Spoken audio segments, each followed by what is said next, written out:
Hi everyone, keep filtering in, grab food. Want extras, don't hesitate. Thanks for coming. Good afternoon, everyone. Welcome to the 5th Annual Bell Collective Critical Race Theory Conference. This is our pre-conference event.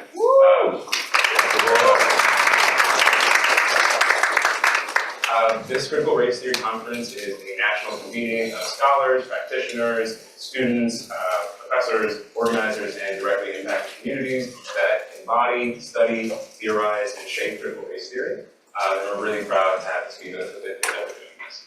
My name is Nathan Poland. I'm a 2L at the law school. I'm a law review editor, and I'm a member of the Bell Collective.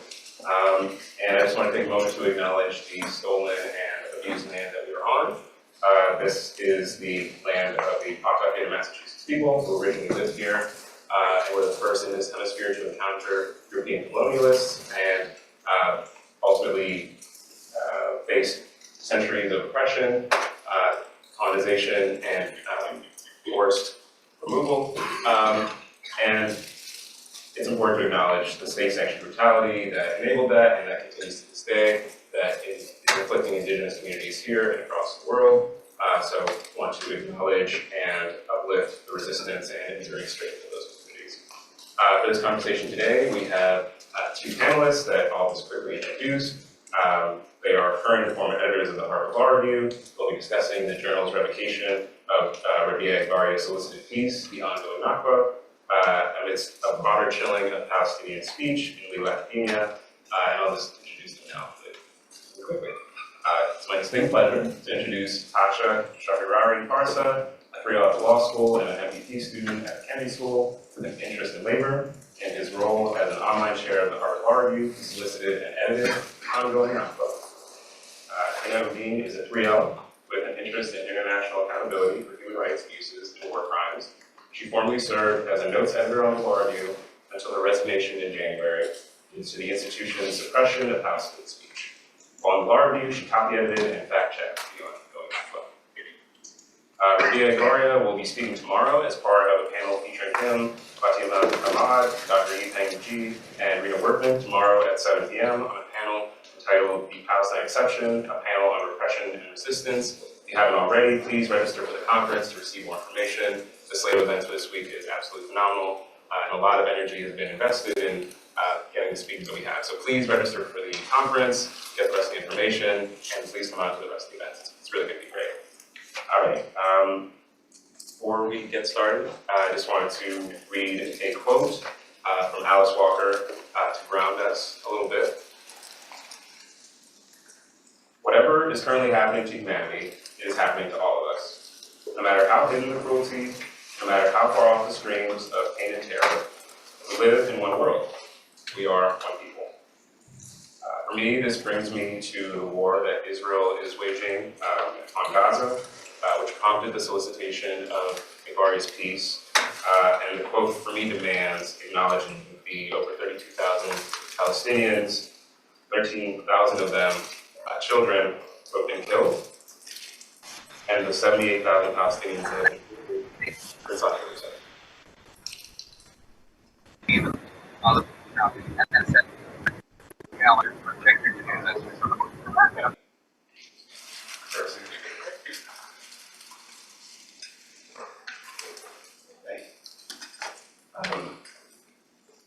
So the first question, just to get us started, Tascha, Hina, Rabia Igbaria's piece, The Ongoing Nakba, was published on November 21st, 2023, but in The Nation, and then in the NYU Law Review for Social Change, but not in the Harvard Law Review.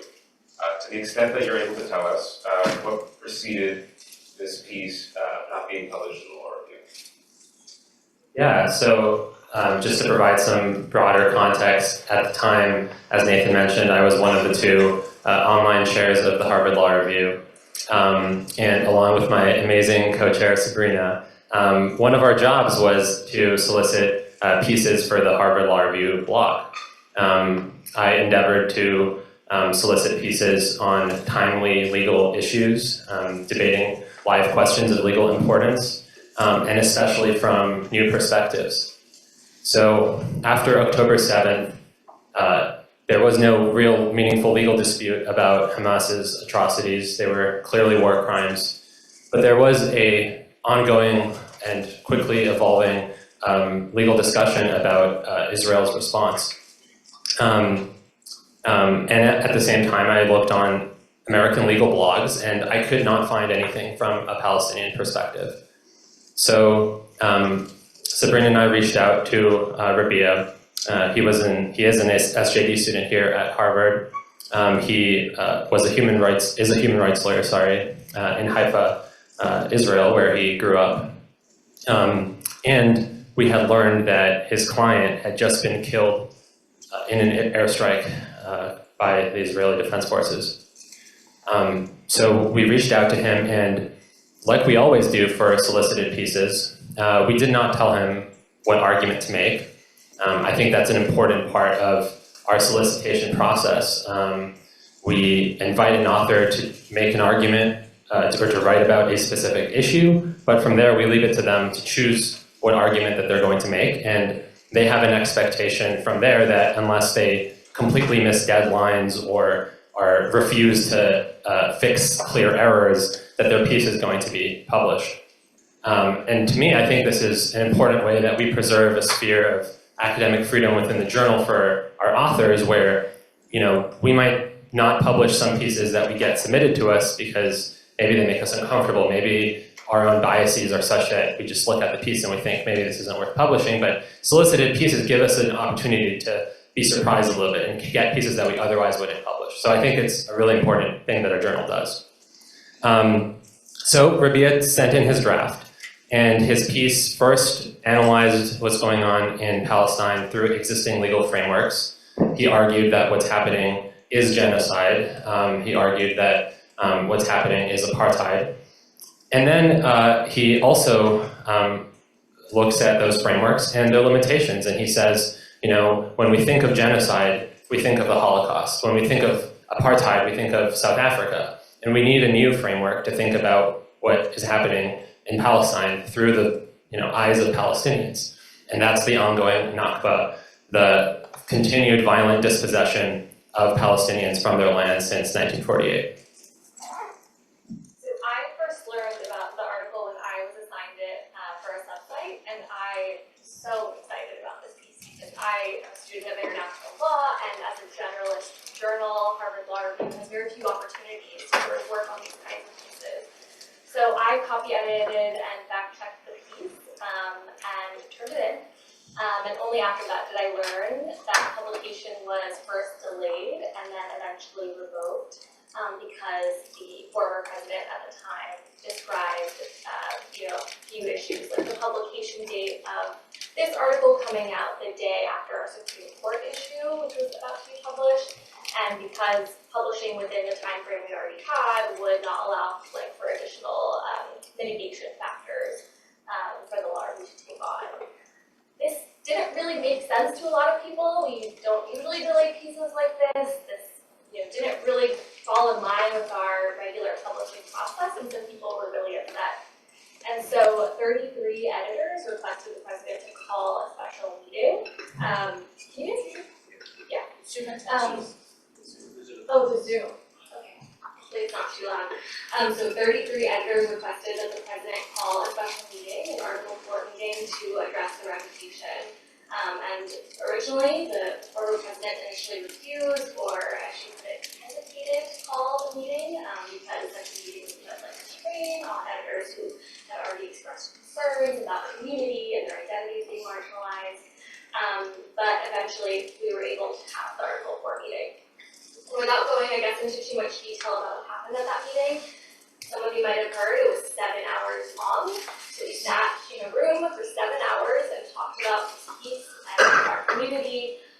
There were a range of reasons for revocation of why people did not want to publish the piece, and it sort of devolved into fears of doxing, calling this article a bad article, which maybe speaks to the limits of student journals, because we don't really know what's a good and bad article. We're all students, and this piece was published in the top law journal. And also there were some allegations that the article was offensive, but that is sort of where where we ended. We ended that 7-hour meeting and left, and we weren't really sure what was going to happen, but we knew that the piece was not going to be published.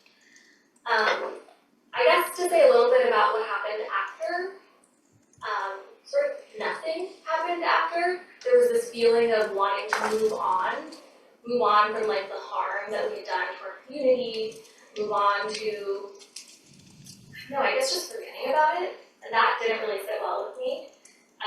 It didn't sit well for a lot of people. The Academic Freedom Council, which is composed of professors across Harvard, including Harvard law professors, including Jeff Goldsmith, JSG, like Alan Dershowitz, they're all comprised of this Academic Freedom Council. Yeah. They sent a letter of clarification to the Harvard Law Review and asked for more information of how this revocation had occurred.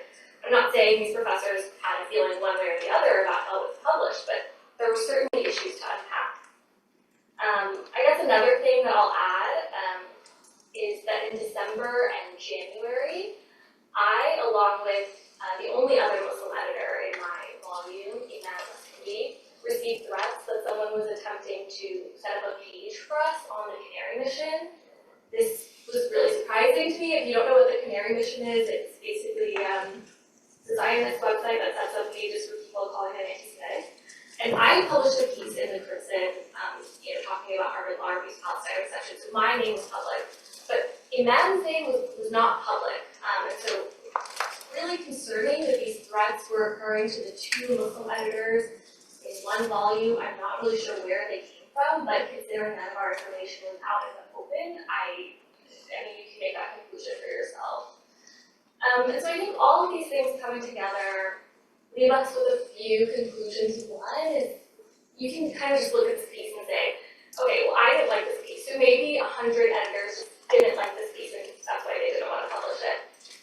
But sort of when you put everything together, when you put together how Rabia, the author, was treated, when you put together the threats that I, along with another Muslim editor, received, when you put together the fact that the article was delayed in publication and there were a host of professors who were concerned about this, and no one said anything, and the law review just wanted to move on, it kind of becomes a little bit more clear that there's some form of anti-Palestinian bias at work here. And so I think that's kind of what we hope to share with you today, is that we don't want to move on silently. We want to talk about this and create a historical record of what has happened. Thank you to both of you for just sharing a little bit about your experience and what you went through, and I'm so sorry. I had no idea actually that was happening, and that was the sort of things that you were dealing with potentially from members within the law review, who's to say, right? But that's horrible. So thank you both just again for agreeing to be on this panel and recording in progress. The recording will not be published anywhere, it's just for the video. Sorry. Cool, let's say next.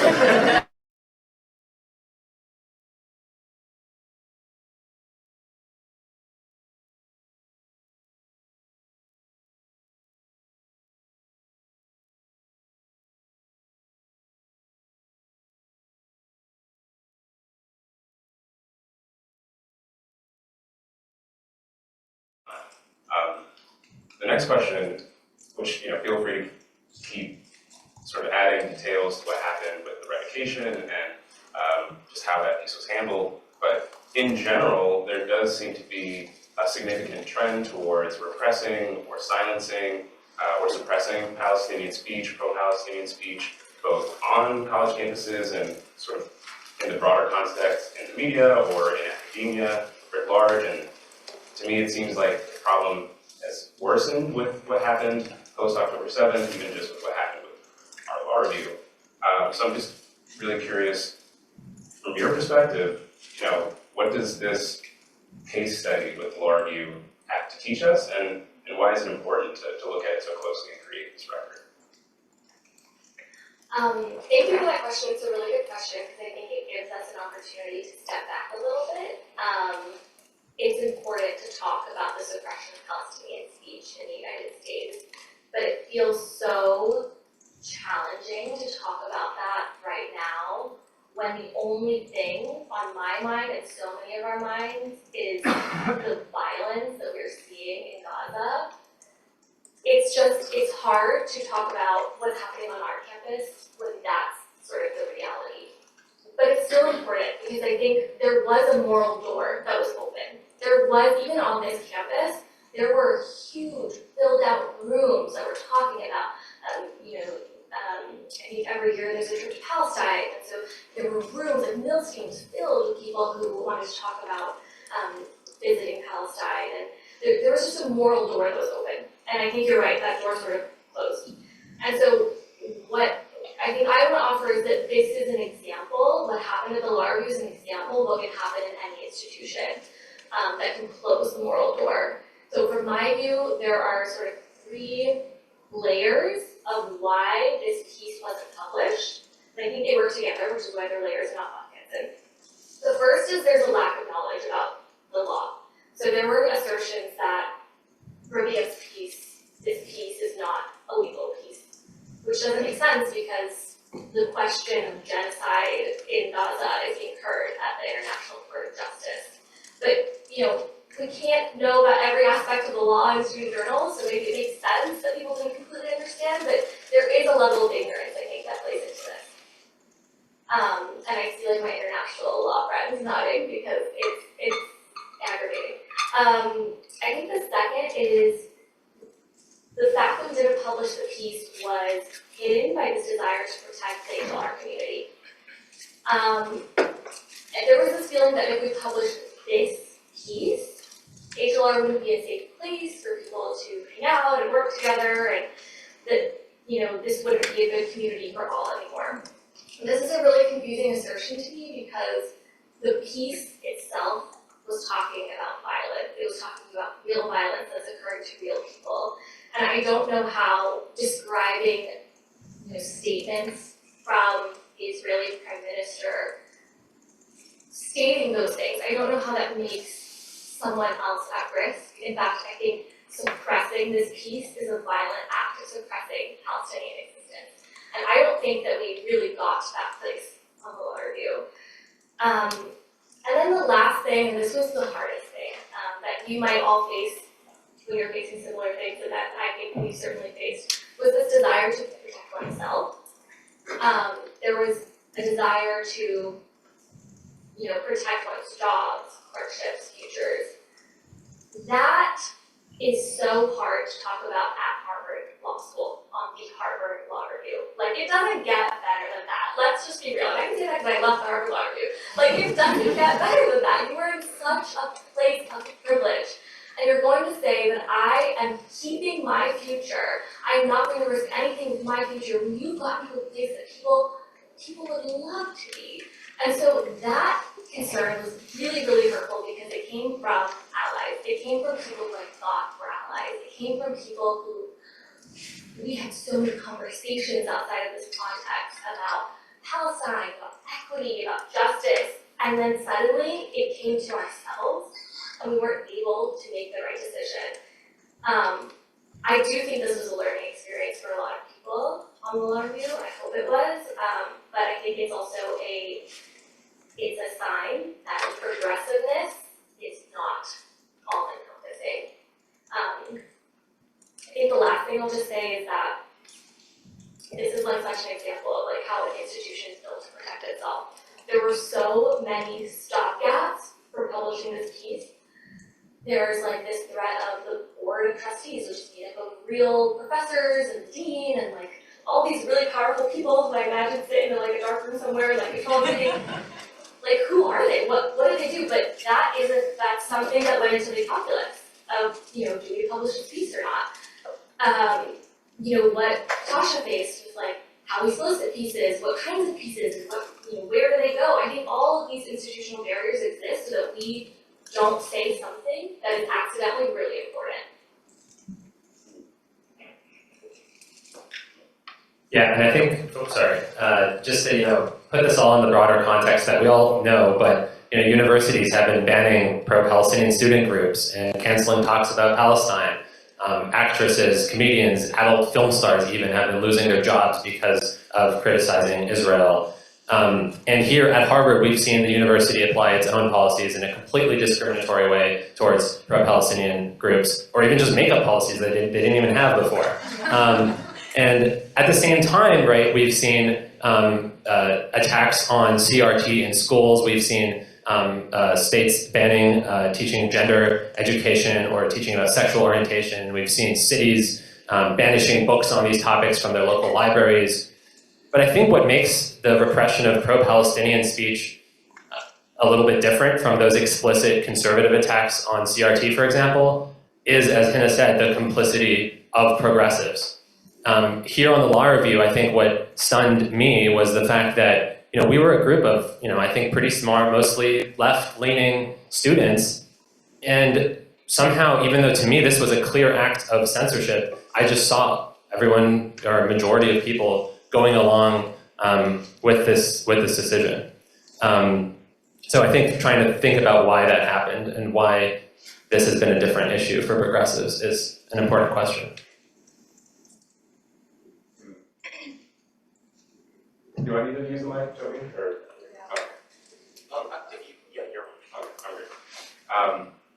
No, that's a really good point, Tascha. I mean, for me, I think the label progressive sometimes gets filled with more things than might actually be contained in it. I also felt like in the conversations that were had, like there was this sort of inconsistency between where I really thought people were sort of placing their values and their commitments, and then when sort of rubber met the road, that label progressive didn't actually result in outcomes that translated to changing the way that power is held or distributed, or even just doing something like continuing to do what a student journal does, which is publish in academia.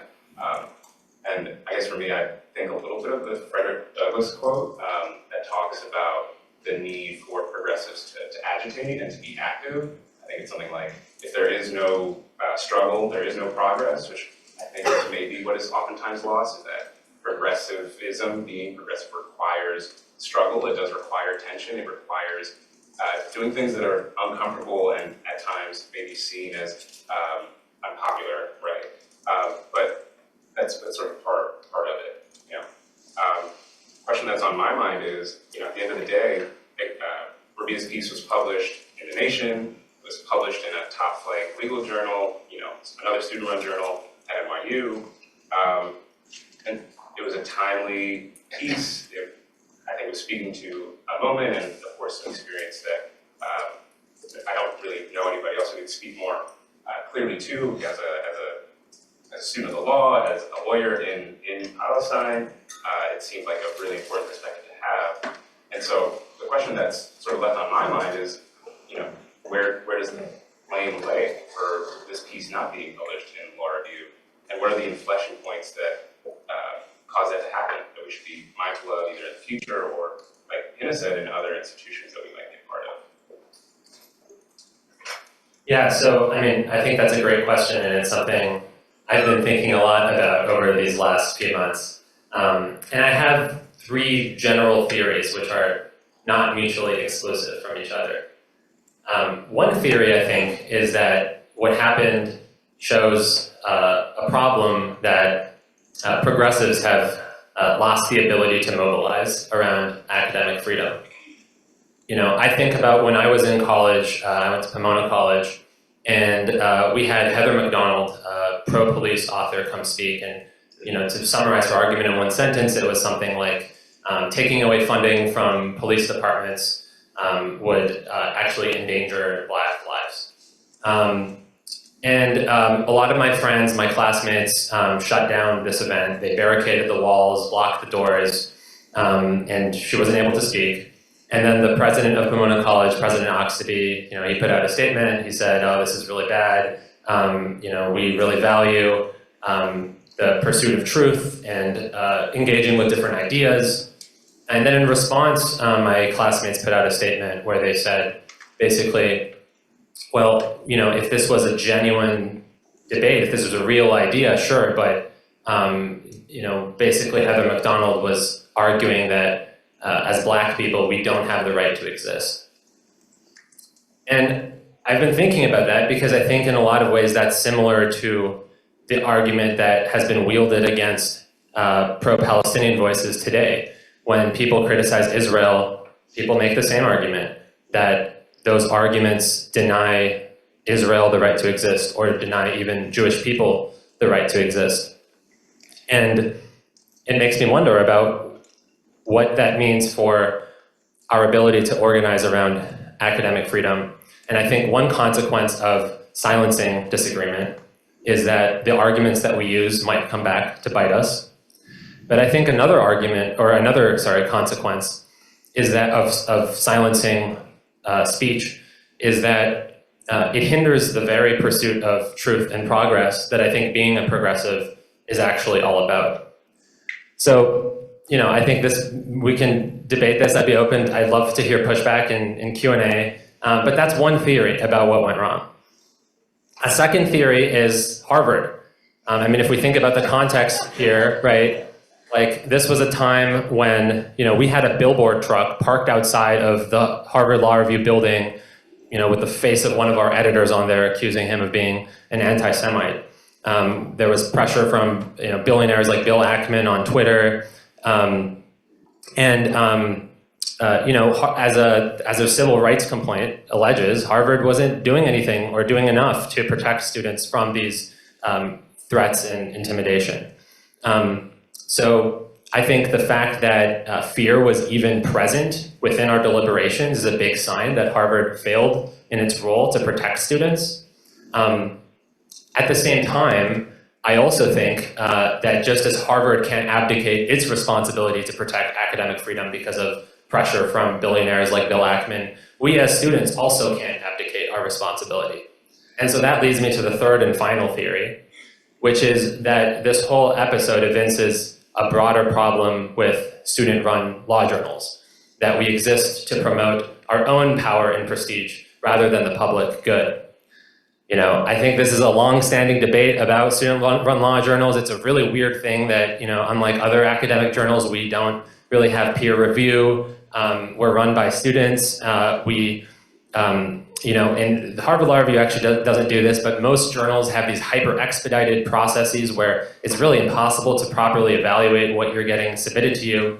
And here on HLR, I'm biased as an online chair, but while the rest of legal academia is moving more and more towards online scholarship, we only have 2 editors who are devoted to our online content.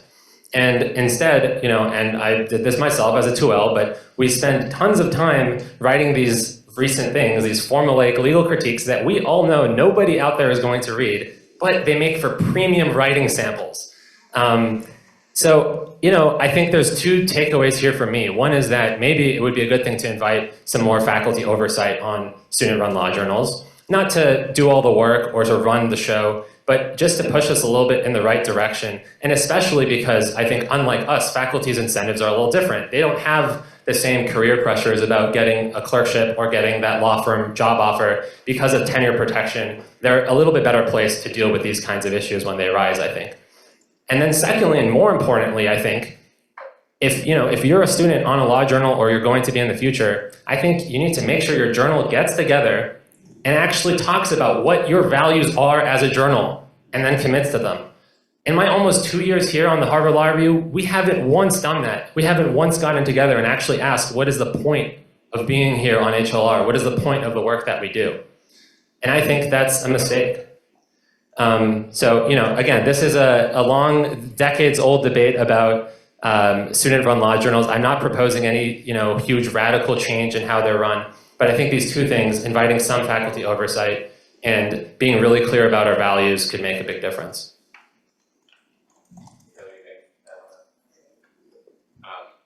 Appreciate that. And thanks for also calling out all the things that are sort of unique about this institution that I guess we're a part of that I had no sort of knowledge or other context for. To me, I certainly feel like that the way that it was structured or the way that HLR is structured does sort of tend to breed students looking out for editors on the law review, looking out for themselves in the context of the institution because of some of the ways that, career prospects are layered on top of it, as well as the way in which there aren't sort of other protections around students when they're supposed to be engaging in, legal academia, and writing, and editing, and choosing what goes out in this journal. It is sort of, unprotected and in that way designed, I would say, or designed to be influenced by the things that we saw, especially more so in the fall. Question that's also on my mind is just going back to what you mentioned, Hina. I don't know if it's super well known that multiple editors resigned from the law review in this last year. That is not particularly common from my understanding. That is not normal. And it certainly sent ripples, I think, through the community on HLR. I certainly felt just really moved by the decision that you and Iman took. But I'm wondering if you could just sort of speak to that a little bit more to the extent that you're comfortable. Sure. So I, along with another editor, Iman Masmoudi, who's a brilliant legal thinker and genius and amazing. She's not able to be here with us today. We resigned in early February of this year. The resignation came after a few sort of things. The first thing I'll say is there was this feeling of, like I said, we're moving on. Like, we turned a chapter. That was like a silly little thing that happened in November last year, but we're ready to move on together as a community. Iman and I were not down with that. So we asked for leadership to conduct an internal investigation, a confidential investigation into what happened, why it happened, and sort of just so that we can have documentation of the revocation of the piece. So we asked leadership to do that on January 21st. We did not get a response for another 2 days, where we learned that our request was forwarded to the Board of Trustees. Again, I don't know who they are, and I don't know what they think of me now that I have submitted this request, and that it was forwarded to them without my knowledge. So we asked for clarification, and we gave them sort of a timeline of like, if we don't hear back in a week, that there's nothing we can do but resign. I specifically asked for a meeting with one person in leadership, and I let them know that I had been receiving threats from the Canary Mission or from someone trying to report me on the Canary Mission, and I received zero response. Like, there was not like a, hey, how are you doing? I'm sorry this has happened. There was nothing. That signaled to me that this community that we were trying to protect actually did not include me and Iman. And so there was really nothing left to but resign, and I think suddenly, like, a lot of people cared. A lot of people on law review were like, I can't believe you fallen on the sword and like resigned from the law review, it's such a prestigious important thing. But I think for us, we were more, there was just no reason for us to stay there. Like, if there's a community that doesn't value your contributions, you have to leave. And for me, with my legal interests in human rights and international law, there was like a double reason not to be there. And so a lot of people told me not to resign, like my family members, and some professors, but at the end of the day, I think it impacted. So I think there's 2 lessons to learn from that. One is leaving a powerful institution when it is time can actually make more of a difference than just staying. And I think the second thing to say is, your community is only as much as they offer you, and so resigning actually had more of an impact, and I'm like happier now I'm not on law review. And there's just people in our Harvard law community who will be there for you if there's a step like that you want to take, and that wasn't known to me. I really loved being on law review. You can ask any of my friends from 1L, I wanted to be on law review so bad, and I couldn't have imagined that I would have made it. Which is why leaving was so hard. But I think at the end of the day, it was the right decision, and it was actually a really clear form of activism.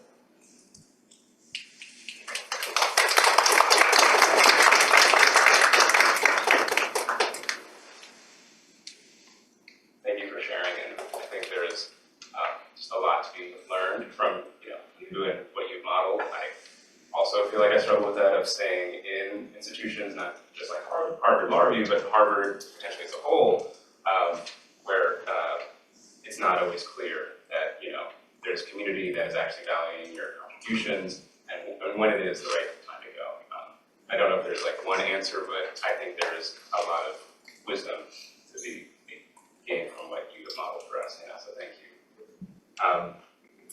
Sort of following on that question, you mentioned sort of your explicit interest in international law, and I'm sort of curious for both of your thoughts on like where our legal education as a whole is just sort of failing us, like where its limits are, because honestly, I don't know the first thing about international law outside, of the US, and thinking about, what the undercurrents of our legal education are, whether it's so focused on the US that we're missing the bigger picture with what's happening in the world, as well as, legal education not being a place where we're exercising courage or, practicing being committed to a set of principles in a serious way. So I'm just curious for, both of your thoughts on where do we need to sort of ask for more maybe from Harvard or from our legal education? I'm really excited about this question because I get to talk about international law.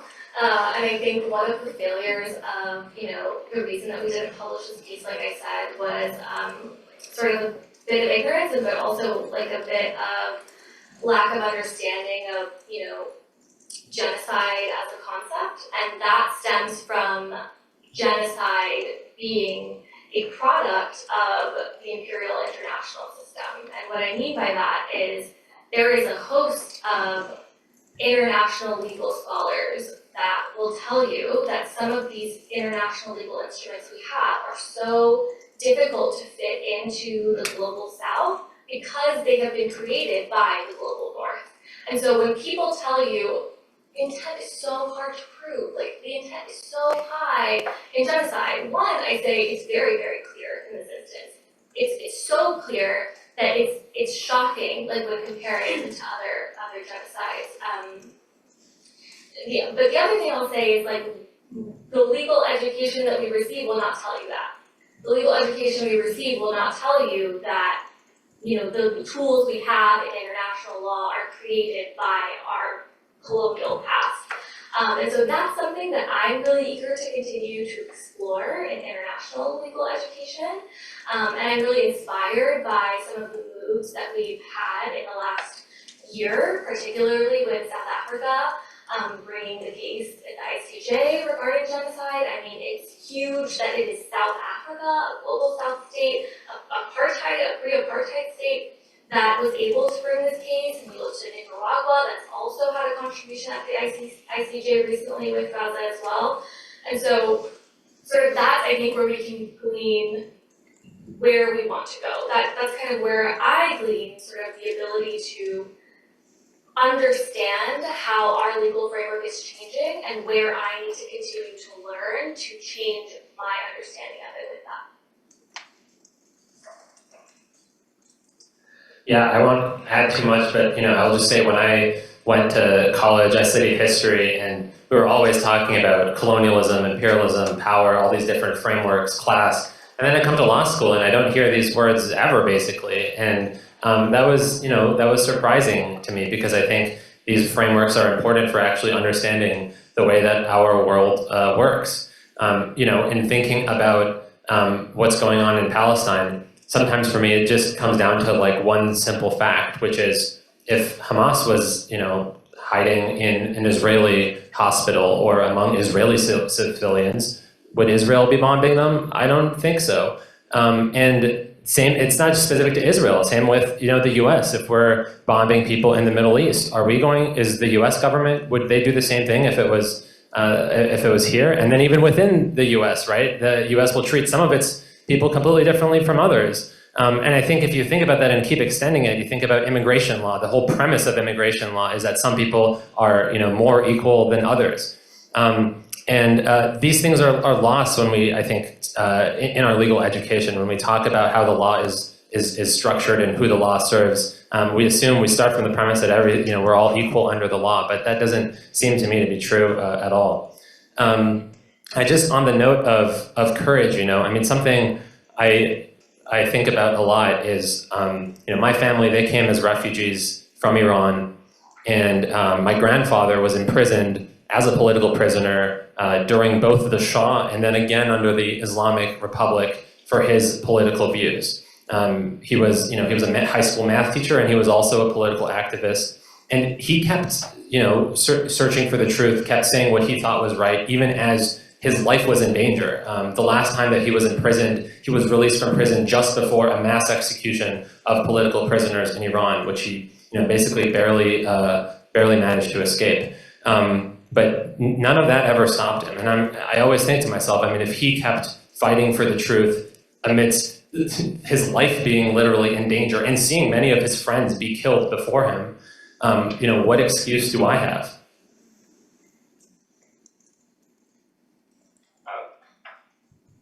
That's amazing. Thank you for sharing that, Tascha. And I think that is the kind of courage that our legal education doesn't seem to value whatsoever, both in the cases that we read that sort of resemble some of these acts for people going through trials and tribulations to just get their cases heard, to resolve the injustice that they're facing, but also just from the standpoint of that not being valued, really. And I also came from a background in undergrad where racism, classism, heterosexism, like these frameworks that were really useful for understanding the world would be, ubiquitous. Like all the time we'd be talking about that. I was like in an African American studies department, but still, like it came up. And in law school, that isn't really there at all. I think we will be opening up for audience questions soon, but I want to give you all just a few more chances to, just speak on your own accord. So this question is, what do you think that law students who identify as progressive should be asking themselves when it comes to advocating for justice within institutions like Harvard, like Harvard Law Review, like others that they may be in the future?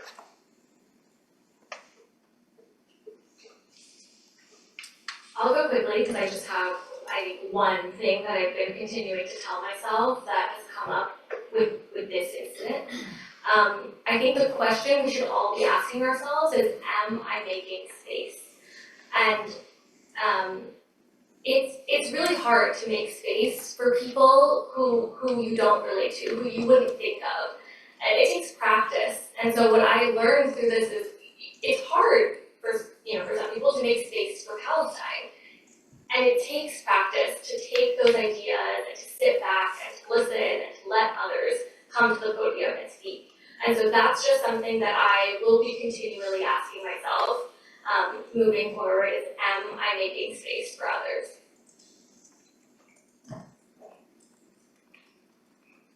Yeah, I think the big question that I'm always asking myself is, who am I here for? What am I here to do? Some of you might have seen my picture on the big thing in Washington. I'm doing the HLS calculator. Not trying to plug it, but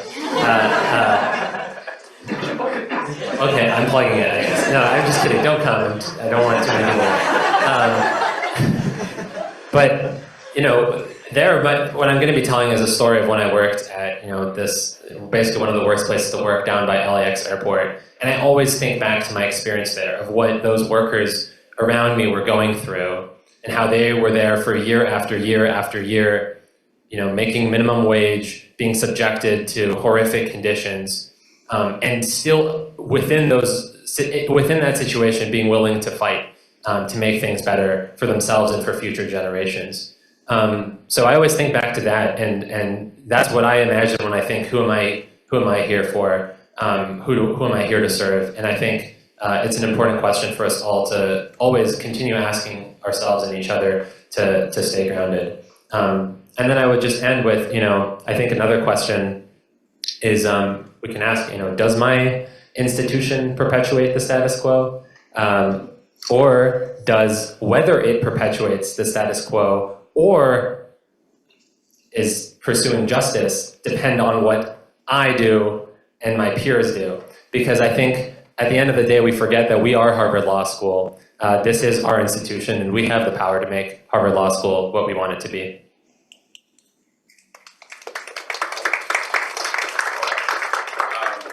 little bit of time left, so we're going to open for questions from the audience. Hi. Does this work? Yeah, it's working. Does it work? Yes. So thanks guys. I just have a quick question for you. So in response to the solutions that you proposed for the student-run law journals, you gave 2 proposed solutions after obviously identifying a couple of problems. And the first one was faculty oversight for the law journals because they don't have the same incentives because of tenure protection. So the problem I see with that, and it's just something to consider, unfortunately I don't have a solution for either of you guys think, is that we've seen the pro-Palestine college students are going up against mass systems of suppression, surveillance, and censorship, and some are facing obviously professional discrimination, while some are shot and others are attacked with chemical weapons or otherwise physically assaulted. Meanwhile, faculty members with tenure have stayed silent so that they can keep book deals, awards, and podcast interviews, which is a joke. But I'm worried because say we decided to bring them on, I do have questions about the practicalities of vetting those faculty members, and then the system that is behind it. For a great example is SEEB, which was created precisely after the occupation of Belinda. And so then maybe one of those things that could help us would be this idea of clarifying our values, which is obviously the second suggestion, but I'm just not convinced that clarifying them would lead to any real substantive change. Because by your own admission, this was a group of liberal and oftentimes even they consider themselves progressive students. So I'm curious if you can think of anything that would be, there's some sort of way to build a sort of structure that almost intrinsically or necessarily immunizes the students. So for example, and this is just like the first thing I thought of, but like including a disclaimer that the law review does not reflect the views of everyone on the law review so that they can point to it whenever something like that happens. And like what problems would you foresee with something like that? What other solutions can you come up with? And again, I recognize that it's kind of a bit of a cop-out and it really pisses me off. I'm sorry, that's not the most eloquent way to say that, but I feel like we should be better than that. We are coming from a place of immense privilege, but just understanding that that isn't really the strength that we've seen.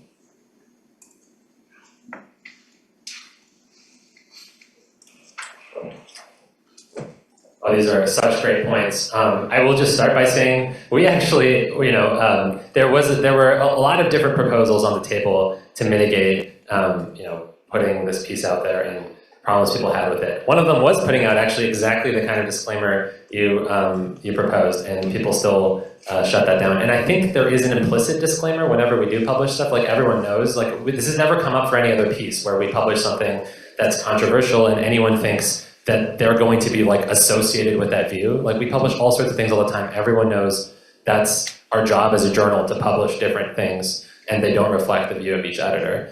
But I think your broader points about the problems with faculty involvement are completely true. And that's why, I started out, my initial reaction after what happened was screw student-run law journals, let's just have faculty run the show.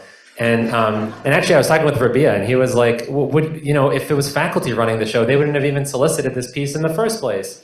So I think where I stand with that is it's good to have the students running the show and, having people who are willing to push the boundaries, push the envelope, bring in fresh insights from our younger generation into what law reviews do. And then but I also think having maybe some kind of faculty oversight where faculty are there to nudge things and maybe take the heat if something like this is happening could be helpful. But I don't have any perfect solutions around that. And I do think the main thing is the values part. And with the values part, I think that's where some of my theories intersect with each other a little bit, where I think the reason that this happened on the law review is partially because of the failure of progressives and the failure of progressives more broadly to commit to academic freedom as a value. I can imagine a counterfactual where if we did uphold, if we had been upholding our belief in academic freedom more consistently for a longer period of time, then when we get there and we say, hey, look, this is our process, we should follow this process just like we always do, and it's important to have ideas out there even if they make some of us uncomfortable or all of us uncomfortable, then maybe there's a chance that argument could have won. But I think we'd given up on that argument a little bit too early, and that's part of why it didn't come out as a value that was triumphant or even one that was really discussed that much. So I don't know if you have anything to add. I think I'll just say that I agree with you, but I think there, and I'm more negative about this, I don't think there is a solution because I think people treat Palestine as sui generis. And I think that is the problem. I don't think there are any number of like changes you can make to a law review that would have resulted in publishing this piece. This goes back to my point about making space. I think particularly there was a conflation of identities that resulted in this piece not being published. There was a feeling that, well, I'm a marginalized group, and if we publish this piece, then I will be affected first. But what about the only hijab-wearing editor on the law review? Nobody asked about her identity, So I think it goes back to that space thing. Like, we just don't have the practice on making space for Arabs, for Muslims, for Palestinians, and I think, I really just think this is about Palestine.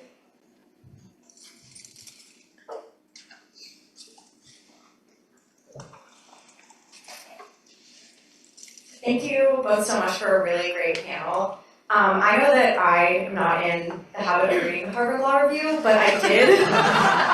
Because of hearing about this situation and the repression, I found this piece and deeply engaged with it, and found it to be very informative and moving and framing of how I think about what's happening in Palestine right now. I'm wondering if you could talk a bit about the piece itself, why you thought it was valuable, and what you hope people take from it if they leave this room and go to read it, and which I encourage you all to do.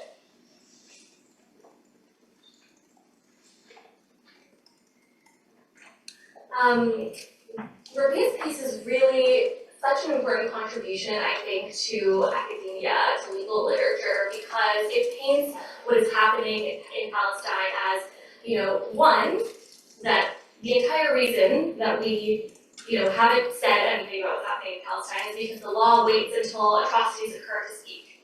And that is an issue with the law. That's kind of the first big take from it.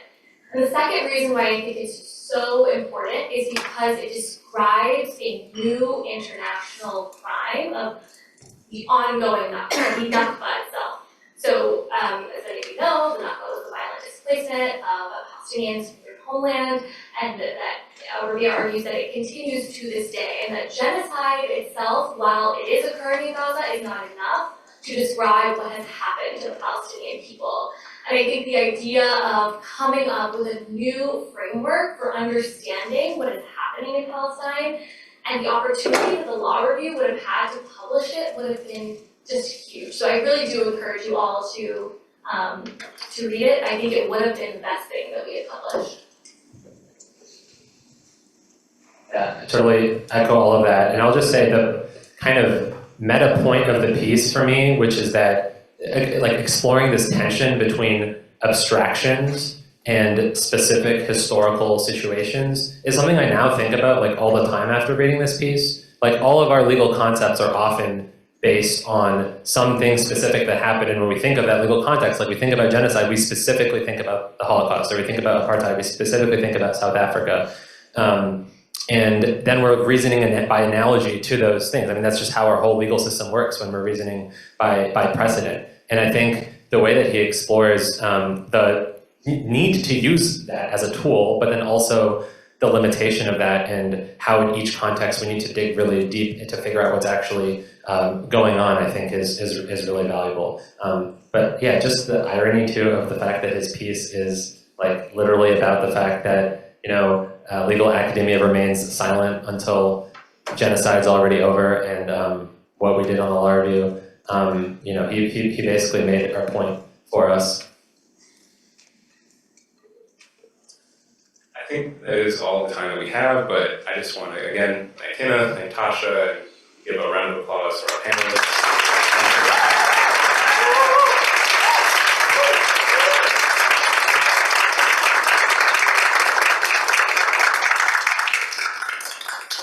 And I do just want to remark that this conversation is obviously really important and one that transcends a lot of the different spaces and institutions and groups that we're part of. So I encourage you all to definitely read the article. It will, and it has for me, changed how I think about a lot of things, but also continue to have these conversations, both within your groups and beyond them. And then, if you wouldn't mind, register for the conference so that you can come to the other events. Rabia Ibarri is speaking tomorrow again at 7 p.m. Please join us for that panel. And please keep coming out to the collective events. Oh, we have an announcement from our president. Could we also just give Nathan a round of applause for being an amazing moderator?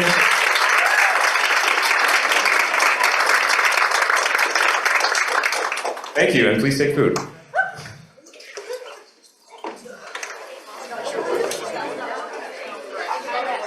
Recording stopped.